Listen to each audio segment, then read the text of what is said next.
दुनिया का सबसे रहस्यमय मंदिर, पद्मनाभी स्वामी मंदिर का सच। दोस्तों, आज मैं आपको एक ऐसी कहानी सुनाने जा रहा हूं जो सिर्फ एक मंदिर की कहानी नहीं है।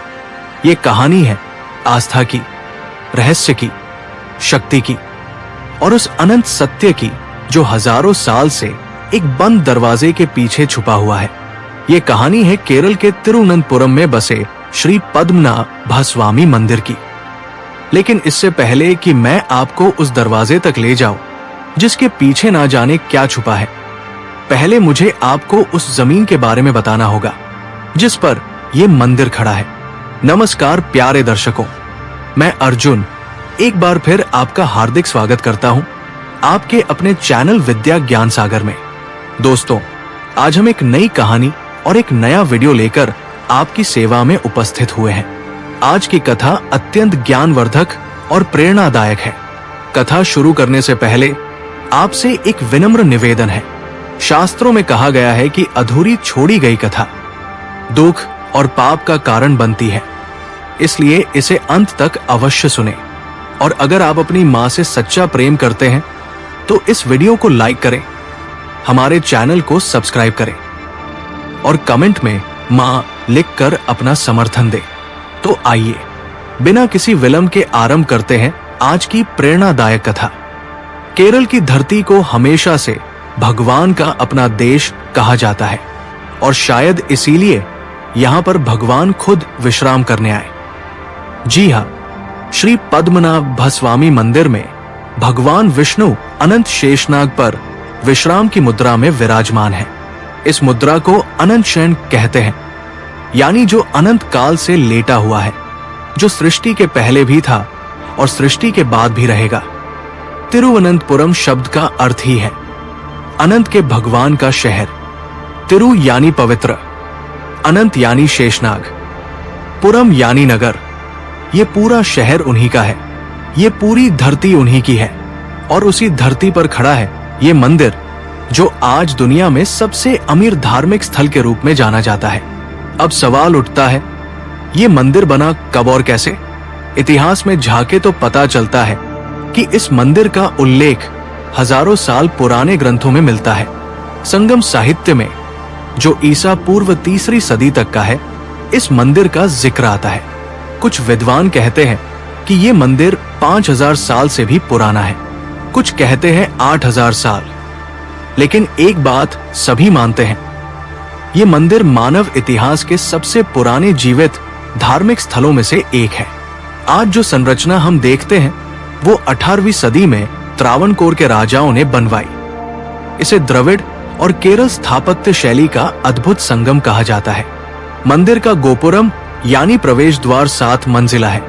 इसकी दीवारों पर नक्काशी है जो आपको अवाक कर देती है। हर पत्थर पर एक कहानी है, हर स्तंभ पर एक देवता है, हर कोने में एक रहस्य है।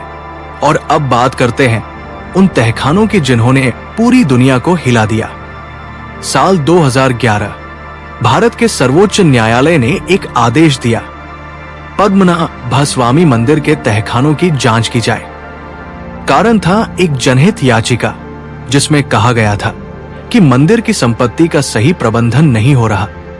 एक साथ सदस्यीय समिति बनाई गई और जब वे लोग उन तहखानों में उतरे तो जो उन्होंने देखा उसने उनकी सांसें रोक दी। मंदिर में कुल 6 तहखाने हैं। इन्हें केरल की भाषा में कलारा कहते हैं। B, C, D, E और F। जांच समिति ने जब तहखाने को खोला तो उन्हें मिला सोना। इतना सोना कि देखकर आंखें चौंधिया जाए। हजारों किलोग्राम सोने के सिक्के, प्राचीन स्वर्ण मूर्तियां, हीरे जड़ित आभूषण, बेशकीमती रत्न, नवरत्न जड़े मुकुट, सोने की थालियां, चांदी के पात्र और ना जाने क्या क्या। जब तहखाना भी खोला गया तो वहां भी खजाना था। तहखाने C, D, E और F में भी संपत्ति मिली। कुल मिलाकर विशेषज्ञों ने अनुमान लगाया कि इन 5 तहखानों में जो संपत्ति है उसकी कीमत है 1 लाख करोड़ रुपए से भी ज्यादा। कुछ अनुमान तो 2 लाख करोड़ रुपए तक की बात करते हैं, यानी लगभग 20 से 25 अरब डॉलर। दुनिया का सबसे अमीर मंदिर, दुनिया की सबसे बड़ी धार्मिक संपदा, एक ही जगह, एक ही मंदिर में। लेकिन दोस्तों, असली रहस्य तो अभी बाकी है, क्योंकि तहखाना भी अभी भी बंद है। तहखाना भी, जिसे आज तक किसी ने नहीं खोला। जांच समिति ने जब इसे खोलने की कोशिश की तो रोका गया। किसने रोका? त्रावणकोर के शाही परिवार ने। और फिर शुरू हुई एक लंबी कानूनी लड़ाई। दोस्तों, आपको समझना होगा कि त्रावणकोर के राजाओं का इस मंदिर से रिश्ता कोई साधारण रिश्ता नहीं है। यह रिश्ता है आस्था का, समर्पण का और भक्ति का। त्रावणकोर के राजा खुद को भगवान पद्मनाभ का दास मानते थे। पद्मनाभ दास, यही उनकी उपाधि थी। राजा माधव वर्मा ने 18वीं सदी में खुद को और अपना पूरा राज्य भगवान पद्मनाभ को अर्पण कर दिया था। इसका अर्थ था, राजा अब राज्य का मालिक नहीं, वो सिर्फ भगवान का सेवक है। राज्य की सारी आय, सारा खजाना, सारी संपत्ति, सब कुछ भगवान का है। ये परंपरा त्रिपादी दानम कहलाती है। सोचिए कितनी गहरी आस्था रही होगी उन राजाओं की, जिन्होंने अपना सब कुछ भगवान के चरणों में रख दिया और सदियों तक इस मंदिर की रक्षा की। बाहर से आक्रमण हुए, साम्राज्य बदले, दुनिया बदली, लेकिन ये मंदिर और इसका खजाना सुरक्षित रहा, क्योंकि राजा खुद इसके रक्षक थे। अब आइए बात करते हैं उस तहखाने बी की जो अभी भी बंद है। इस दरवाजे को बी वॉल्ट या कलारा भी कहते हैं। ये दरवाजा लोहे का नहीं, लकड़ी का नहीं। ये दरवाजा बना है एक ऐसे पत्थर से जिसे आज तक कोई पहचान नहीं पाया। दरवाजे पर 2 नाग बने हैं जो आपस में लिपटे हुए हैं। ये नाग जीवित से लगते हैं और दरवाजे पर कोई ताला नहीं है, कोई कड़ी नहीं, कोई जंजीर नहीं।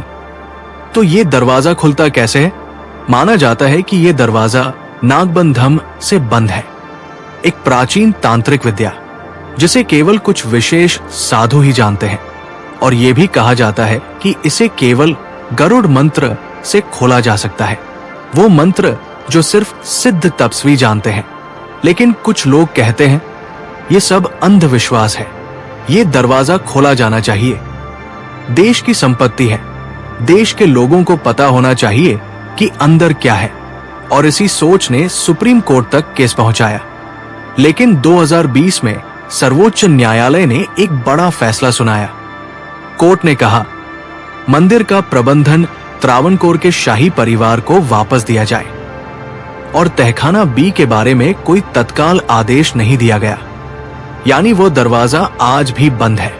आज भी उसके पीछे जो है वो एक रहस्य है। और दोस्तों, यहीं से एक और कहानी शुरू होती है, जो कहानी आपको रोंगटे खड़े कर देगी।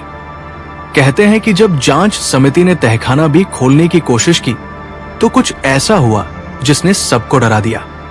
कहते हैं कि तहखाने के पास जाते ही तेज हवा चली, सांप निकले और एक विचित्र ध्वनि सुनाई दी जो किसी को समझ नहीं आई। समिति के कुछ सदस्य डर गए। कुछ लोगों ने बाद में कहा कि उन्हें ऐसा लगा जैसे वहां कोई अदृश्य शक्ति है जो उन्हें रोक रही है। ये सच है या नहीं, ये मैं नहीं जानता, लेकिन ये बात दर्ज है और इसी बात ने लोगों को और भी ज्यादा इस दरवाजे की ओर खींचा। आइए अब मैं आपको उस खजाने के बारे में बताता हूं जो मिला। जब तहखाना खोला गया तो वहां मिला एक हार, एक सोने का हार जिसकी लंबाई थी 18 फीट। 18 फीट लंबा सोने का हार, उसमें जड़े थे हीरे, माणिक, पन्ने। उसकी कीमत का अनुमान लगाना भी मुश्किल था। फिर मिली मूर्तियां, शुद्ध सोने की, जिनमें से कुछ इतनी पुरानी थी कि उन्हें देखकर पुरातत्व विशेषज्ञ भी हैरान हो गए।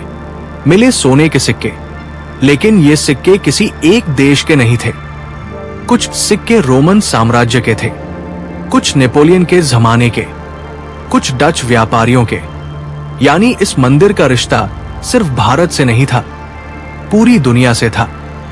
पूरी दुनिया ने इस मंदिर को कुछ न कुछ दिया।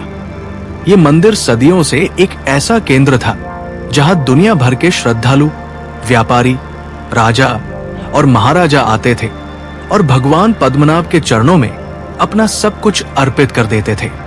अब एक और सवाल जो मन में आता है, ये खजाना आया कहां से? इसके कई जवाब हैं। पहला जवाब, राजाओं की भेंट।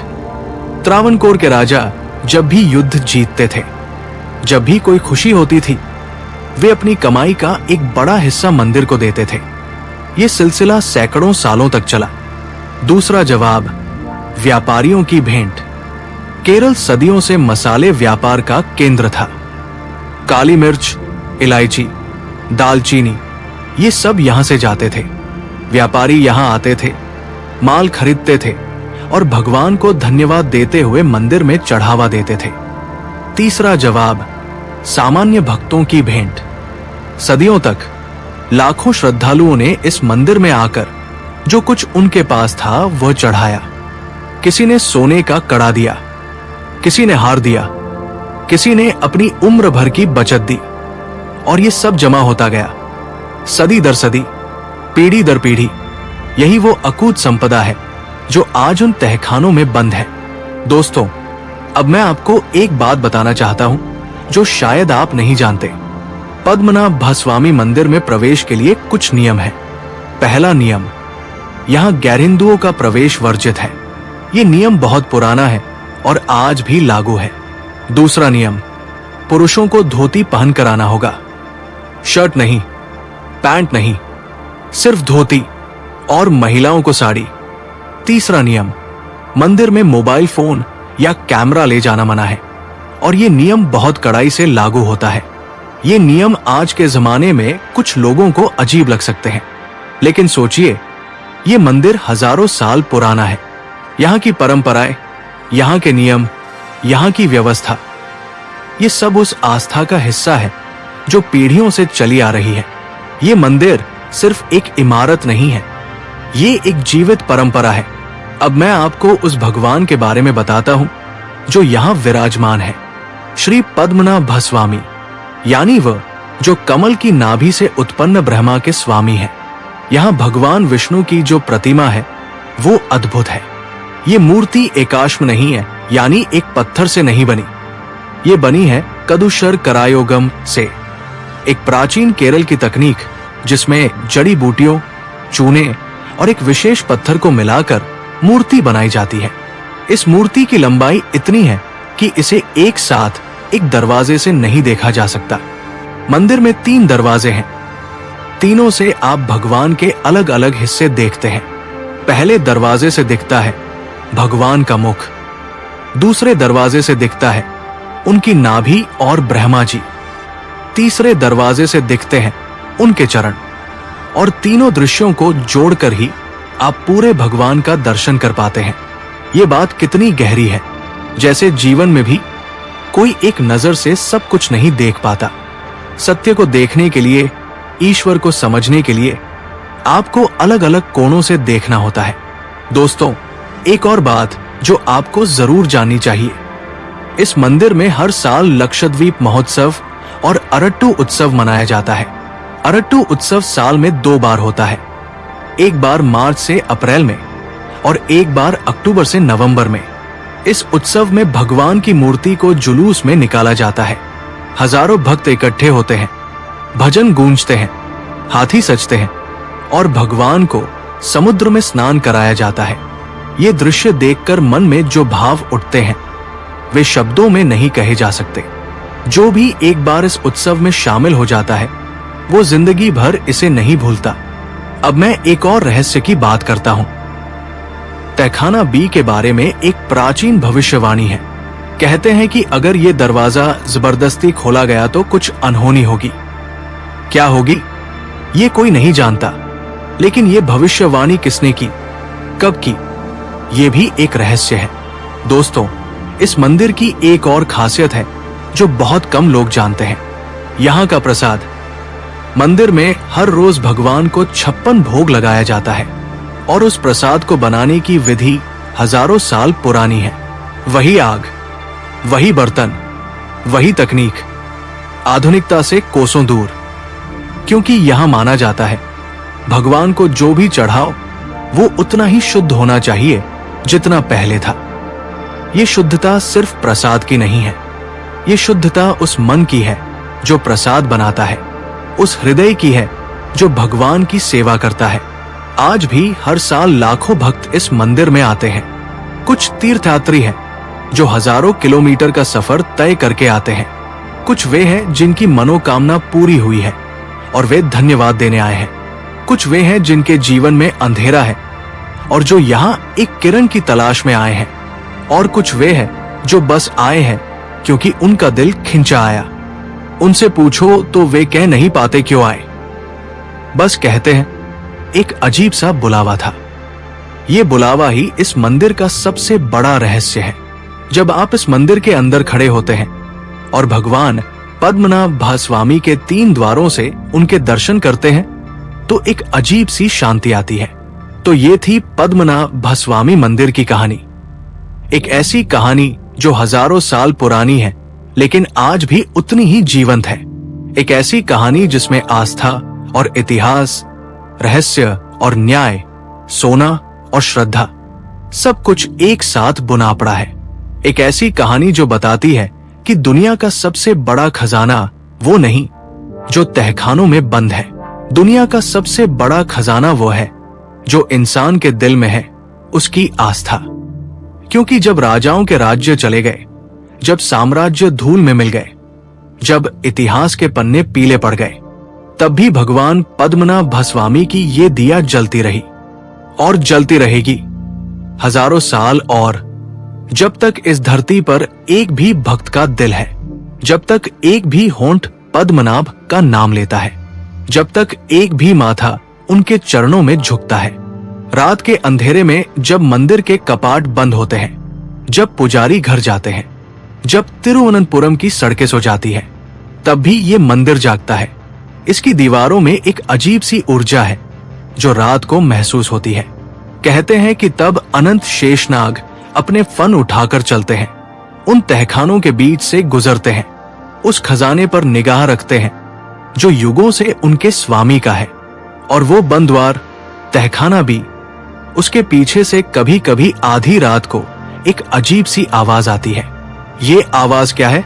पुजारी कहते हैं ये शंख की ध्वनि है जो स्वयं भगवान बजाते हैं उस अलौकिक लोक में जो हमारी आंखों से परे है। कुछ लोग कहते हैं ये नागों की फुसफुसाहट है जो खजाने की रखवाली में लगे हैं, और कुछ कहते हैं ये आवाज इतिहास की आवाज है, उन हजारों भक्तों की जो सदियों से यहां आए और अपनी श्रद्धा छोड़ गए। सच जो भी हो, इस मंदिर में एक जीवंतता है जो साधारण पत्थर और सोने में नहीं होती। ये जीवंतता उस आस्था से आती है जो पीढ़ी दर पीढ़ी यहां बहती रही है। जैसे एक दीपक से दूसरा दीपक जलता है, जैसे एक नदी आगे बहती है और पीछे की धारा भी उसमें मिलती जाती है। ये मंदिर उस महान नदी का एक संगम है जहां हजारों सालों की आस्था, प्रेम, समर्पण और दिव्यता एक साथ प्रवाहित होती है। इस कहानी को सुनकर अगर आपके मन में एक नई उमंग जागी है, एक नई जिज्ञासा जागी है, एक नई श्रद्धा जागी है, तो समझिए कि भगवान पद्मनाभ भास्वामी ने आपको बुलाया है। और जब वे बुलाते हैं तो जाना जरूर चाहिए। उनके उस दरबार में जहां कोई भूखा नहीं लौटता, जहां कोई खाली हाथ नहीं जाता, जहां हर आंसू पोंछा जाता है और हर दिल को सुकून मिलता है। श्री पद्मनाभ भास्वामी की जय। नमो नारायण। जय पद्मनाभ भास्वामी।